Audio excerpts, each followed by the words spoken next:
Before we dive into the deep end of cosmic rebellion today, just a quick reminder, if you enjoy our journey through the history of ideas, please hit that follow button on whatever podcast platform you are using right now. It really helps the show grow. And for daily doses of weird history, mystical diagrams, and behind-the-scenes thoughts, check us out and give us a follow on Instagram, TikTok, and YouTube at Cogito Ergo Pod. Now, last time we walked through the elegant, deeply intellectual world of Valentinus and his followers. If you remember, Valentinian Gnosticism was remarkably sophisticated. It tried to work within the early Christian church. Valentinus saw the creator of this world not as an evil monster, but as a kind of middle management figure. Ignorant, sure,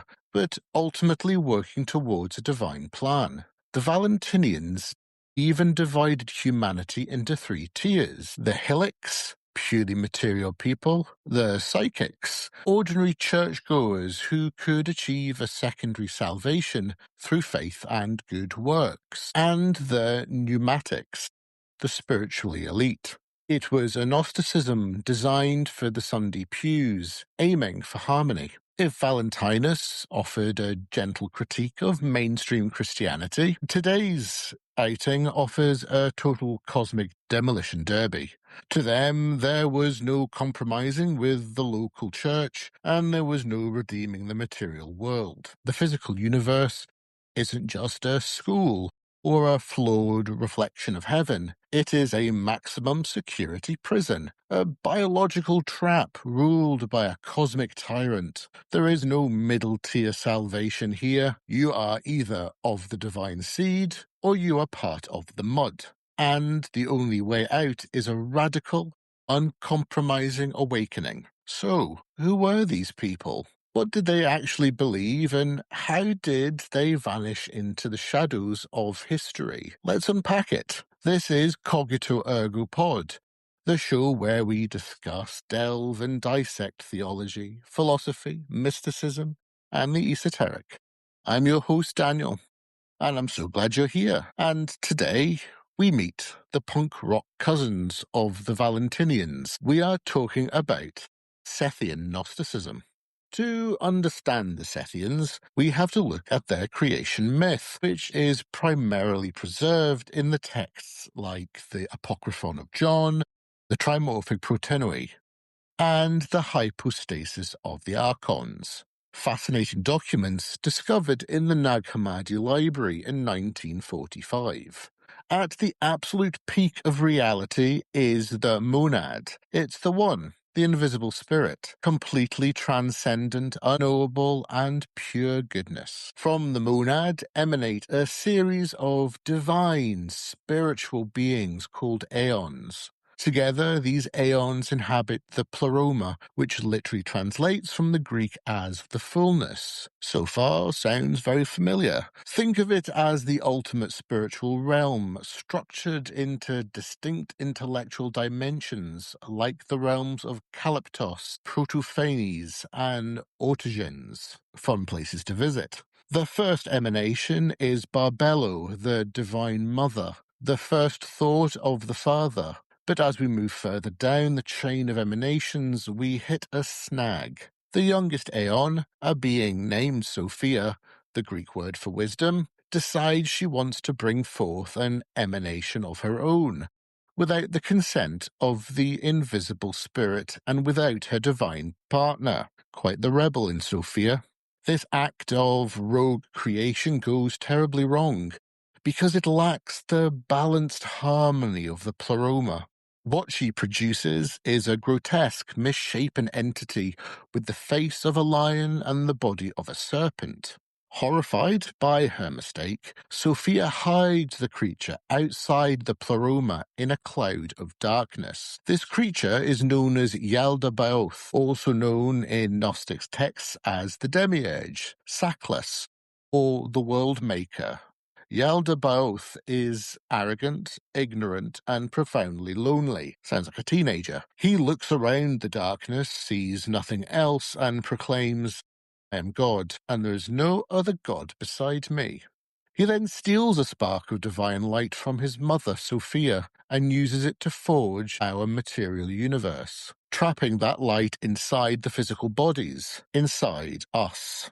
Now, if you're thinking, wait, I am God and there is no other God beside me, sounds a lot like the Hebrew Bible. You are exactly right. The Sethians did something incredibly shocking to early Orthodox ears. They took the God of the Old Testament, the creator of the physical world, and recast him as the villain of the story. We see the absolute peak of this subvertive storytelling in the infamous Gospel of Judas. In this Sethian-aligned text, Jesus openly laughs at the other 11 apostles because they are praying to Yaldabaoth, thinking he is the true God. Only Judas understands that Jesus actually comes from the higher realm of Barbello. This brings us to the identity of this movement. Unlike the Valentinians, Marcionites, or, as we'll discuss in the future, Basilidians, who were named after historical men, the Sethians didn't have a single verifiable historical founder. Indeed, instead, their identity was rooted in a sacred primordial lineage. They looked back to Seth, the third son of Adam and Eve. In their theology, Cain and Abel were actually the offspring of Yaldabaoth or his archons violating Eve.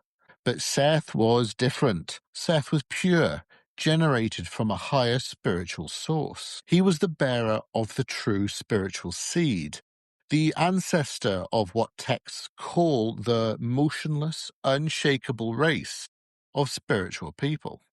Because they lacked a physical founder, Sethians established authority through pseudepigrapha, writing secret revelations framed as dialogues between heavenly figures and early Christian pillars, most notably the Apostle John.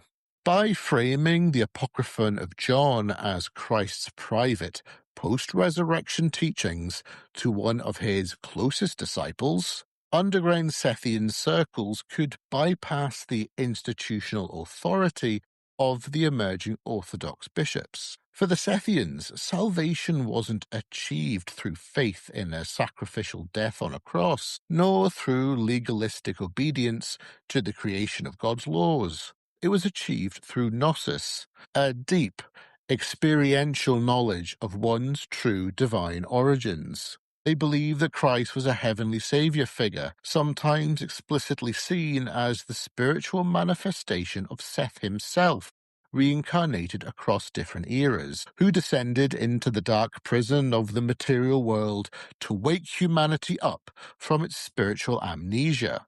They were practicing a highly secretive, mystical ritual known as the Five Seals. While scholars still debate the exact mechanics, it appears to have been a ritual of spiritual baptism and ascent, where the initiate's soul was conceptually washed, protected from the cosmic rulers, and elevated into the light of the pleroma while still inhabiting a physical body.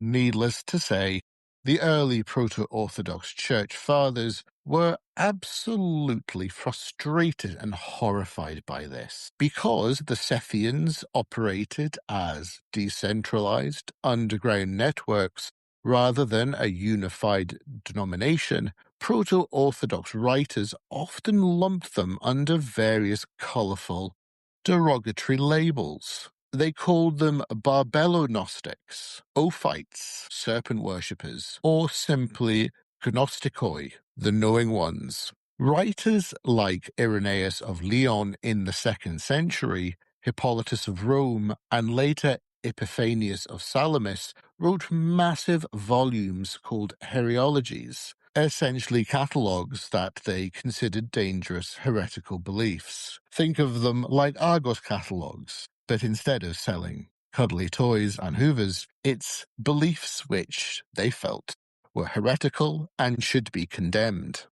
Irenaeus, in his famous work Against Heresies, outlines the Sethian belief system with a mix of academic fascination and deep pastoral fury. He mocked their complex genealogies of aeons, calling them a tangled web of absurd myths designed to deceive simple believers, patronizing and anti-heretical at the same time. To Irenaeus, the Sethian claim that the physical creator was evil completely undermined the goodness of creation and the reality of Christ's physical incarnation and resurrection.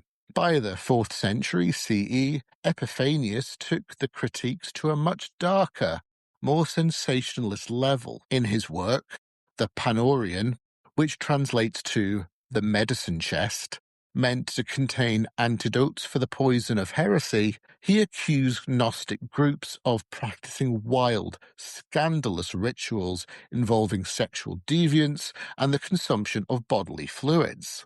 Now, we have to take this with a massive grain of salt. Modern 20th and 21st century scholars have thoroughly re-evaluated these claims. The texts found at Nag Hammadi actually revealed the Sethians to be deeply aesthetic, deeply serious mystics. They viewed the physical body and its desires with extreme suspicion, advocating for celibacy and detachment from the world, rather than hedonistic indulgence.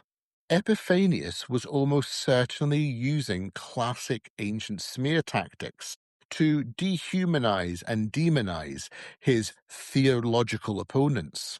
Interestingly, it wasn't just Christians who attacked them. The great pagan Neoplatonist philosopher Plotinus wrote a famous treatise titled Against the Gnostics. Plotinus had students in his own Roman philosophy circles who held Sethian views and read books like Zostrianus and Ologenes. He was furious with them, arguing that their hatred of the material universe and the stars was an insult to the beautiful, rational order of the cosmos. From Plotinus's perspective, you didn't escape the world by hating it. You ascended by contemplating its beauty.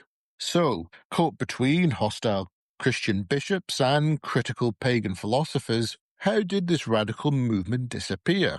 Suppression of Sethian Gnosticism wasn't a sudden, overnight event, but rather a slow, agonizing squeeze that happened in two main phases, beautifully mapped out by modern historians like John D. Turner. First, there was an internal theological migration. By the late 3rd century CE, the Sethians began to realize they were thoroughly unwelcome in Christian churches. As proto-Orthodox solidified its boundaries, the Sethians were pushed out. They started to de-Christianize their texts, leaning heavily back into their Jewish apocalyptic roots and blending with pagan Platonism. But as Plotinus and his successors fiercely rejected them from the philosophical schools, the Sethians found themselves intellectually homeless.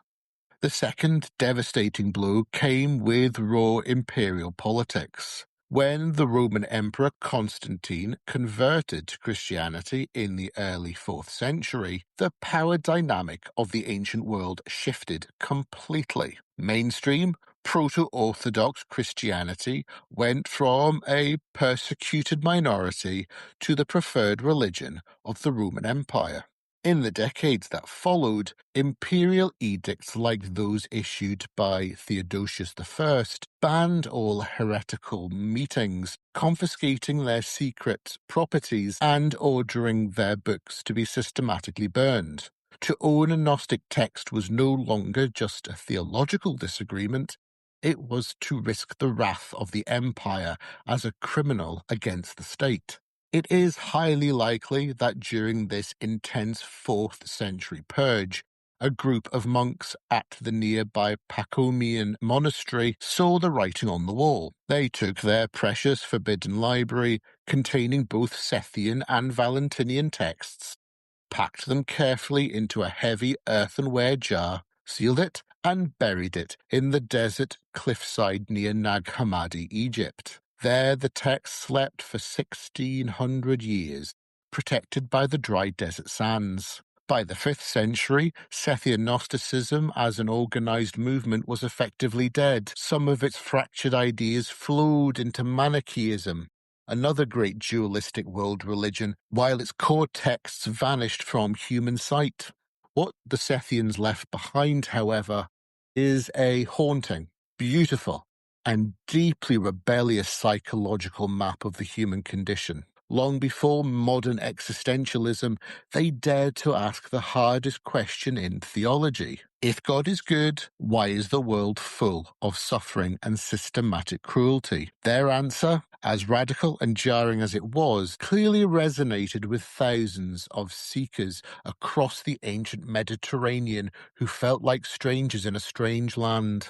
Thank you so much for spending this time with me today on Cogito Ergo Pod. If this deep dive into the cosmic prison of Yaldabaoth and the secret seed of Seth stimulated your mind, please take a second to rate, review, and follow the podcast on your platform of choice. Don't forget to follow our Instagram, TikTok, or YouTube channels. Just simply search Cogito Ergo Pod for more historical deep dives, quotes, and community discussions. I'm your host, Daniel, reminding you to keep questioning, keep searching, and until next time, think, therefore you are. Goodbye.